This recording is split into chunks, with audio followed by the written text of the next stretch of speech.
Mateus 14, do 22 ao 32, eu acho que é isso. Deixa eu ver. Isso. Mateus 14, 22. Vamos lá. Logo em seguida, obrigou os seus discípulos a entrar no barco e a passar adiante dele para o outro lado, enquanto ele despedia as multidões.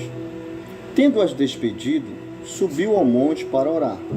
Ao anoitecer, estava ali sozinho.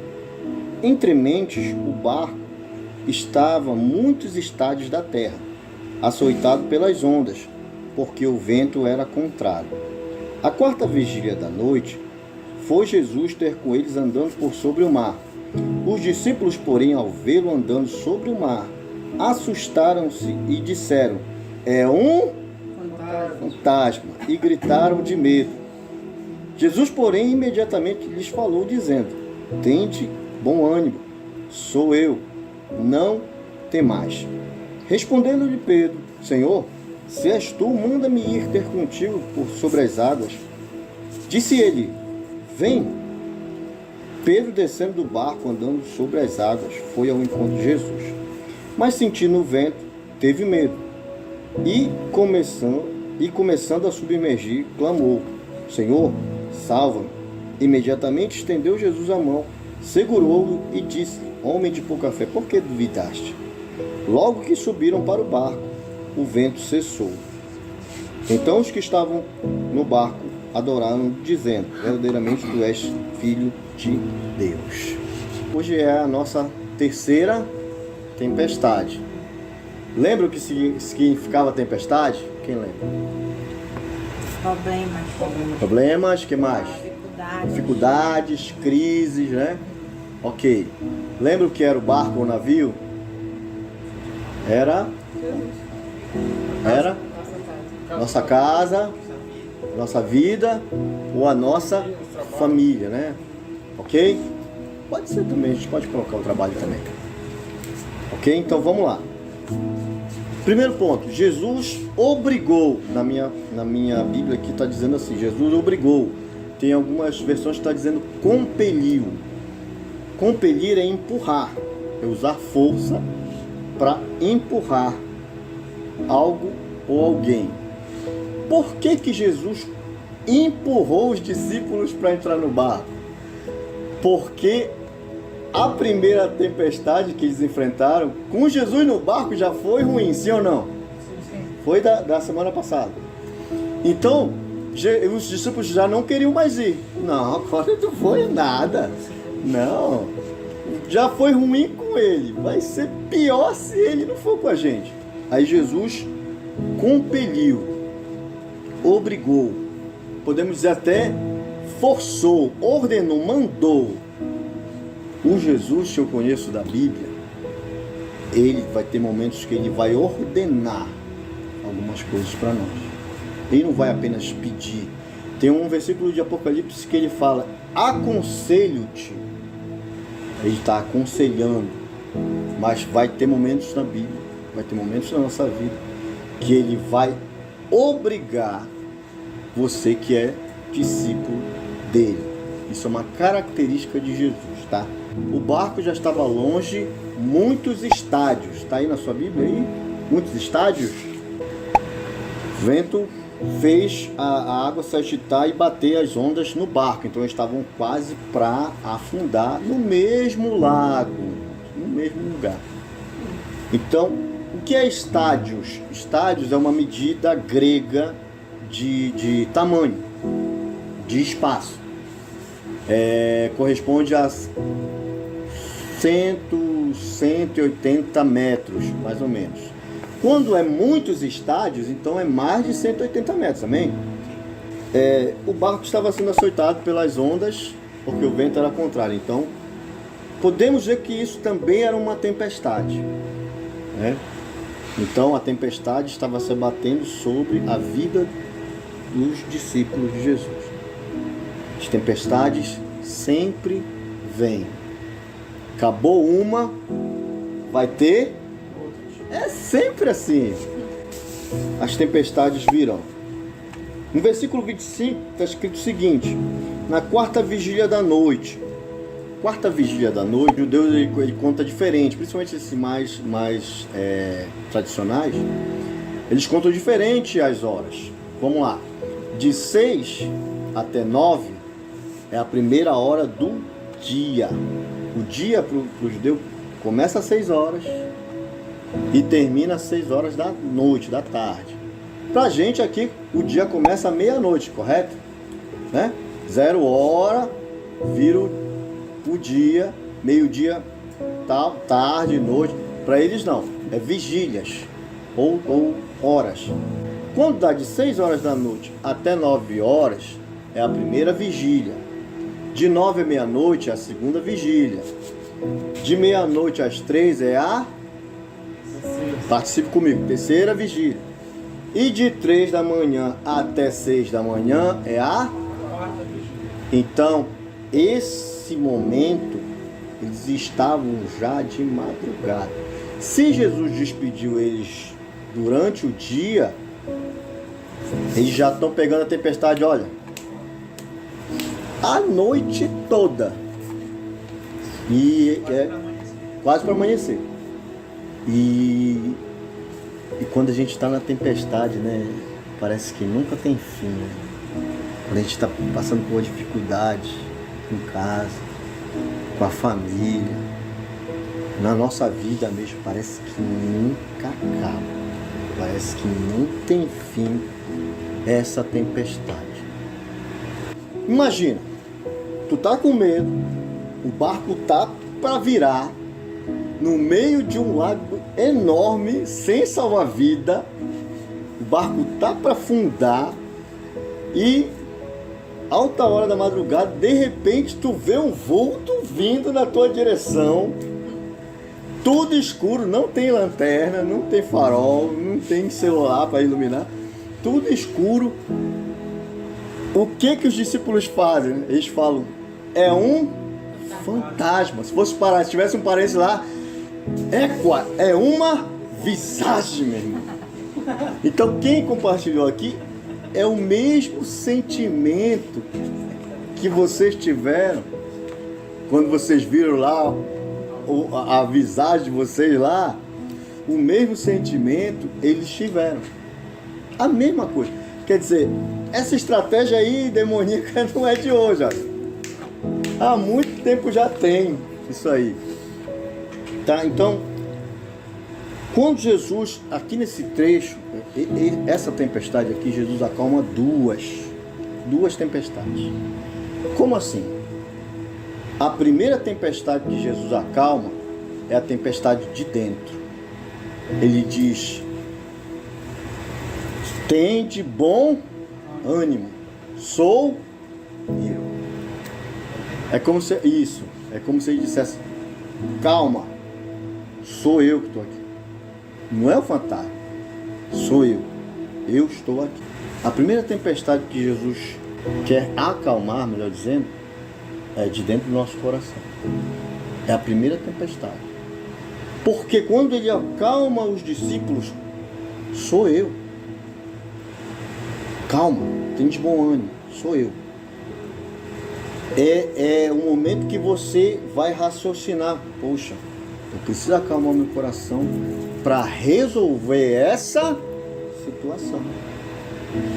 O que você está enfrentando na sua casa, na área da saúde, com os teus familiares, com os teus filhos, quem tem filhos aqui, com os teus pais talvez, com os teus irmãos, com o teu trabalho. A primeira coisa que Jesus quer acalmar é a tempestade que está dentro de você, para você tomar as atitudes mais acertadas, mais corretas, mais tranquilas.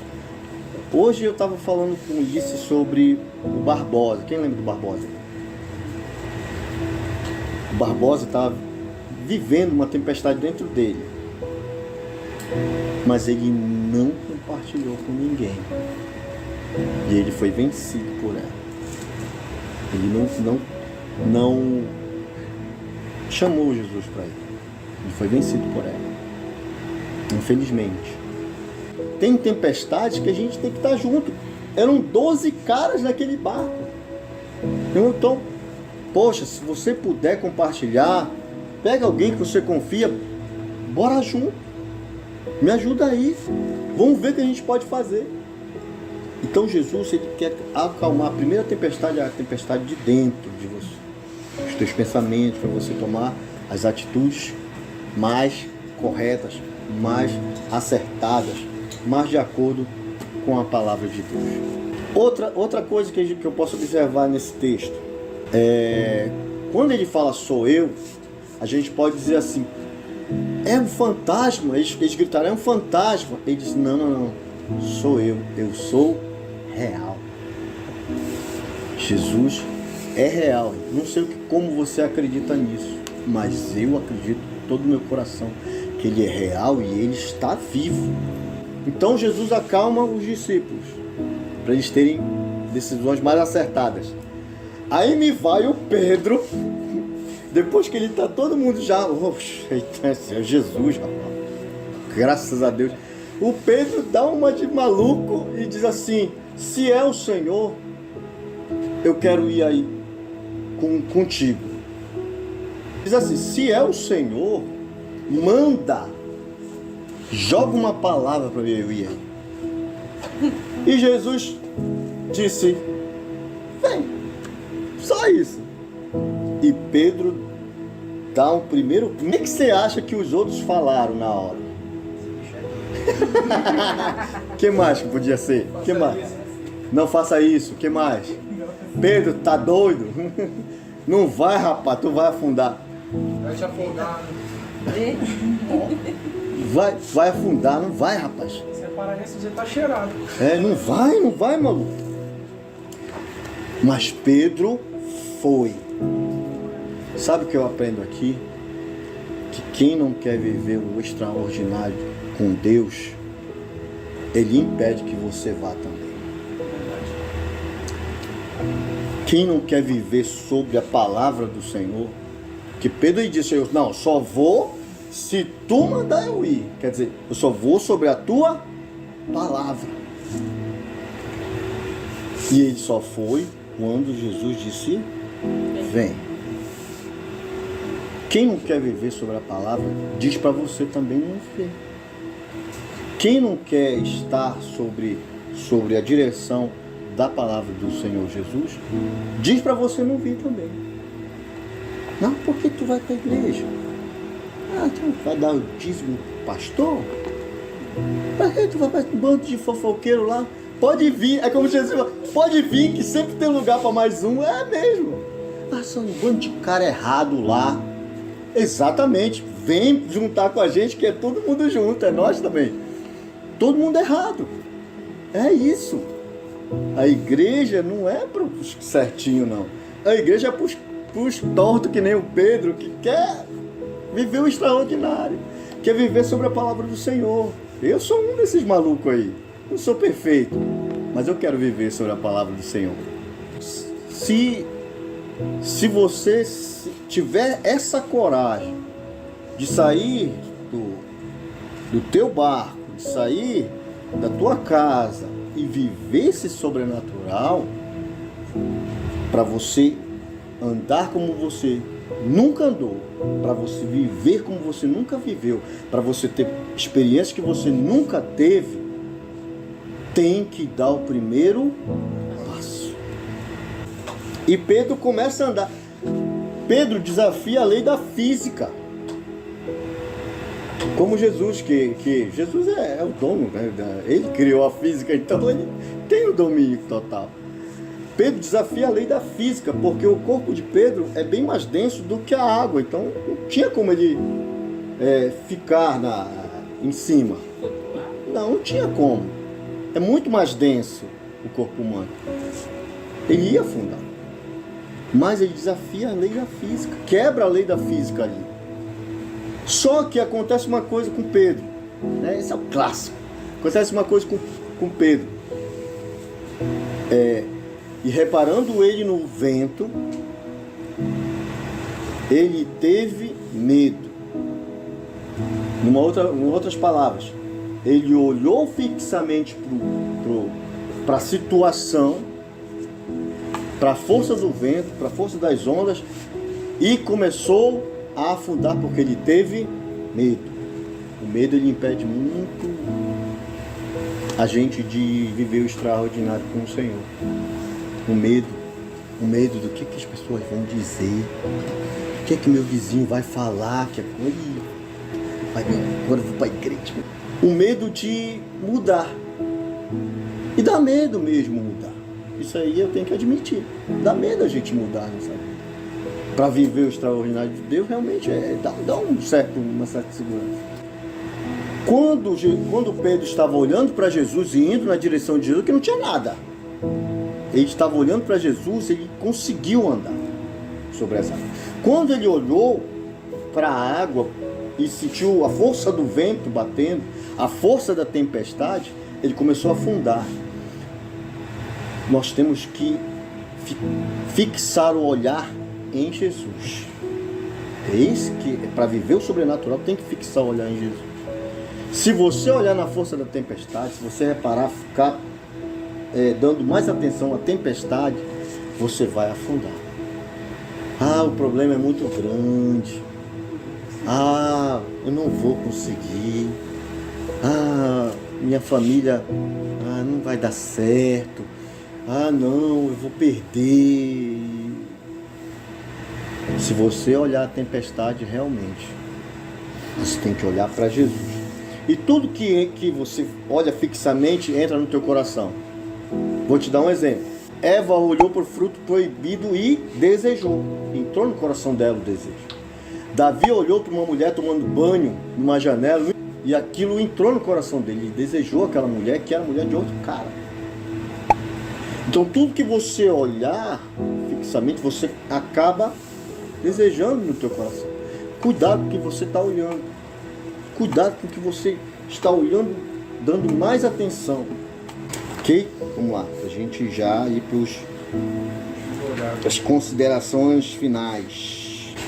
E um dos versículos finais que a gente leu, está escrito assim: e Pedro gritou: Senhor, salva-me. Salva-me. E Jesus prontamente, está escrito na minha Bíblia, prontamente estendeu a mão e segurou Pedro e disse: por que duvidaste? Você estava indo bem, por que você duvidou? Isso é um estímulo para a gente não duvidar. Vamos continuar crendo no Senhor Jesus, você que crê.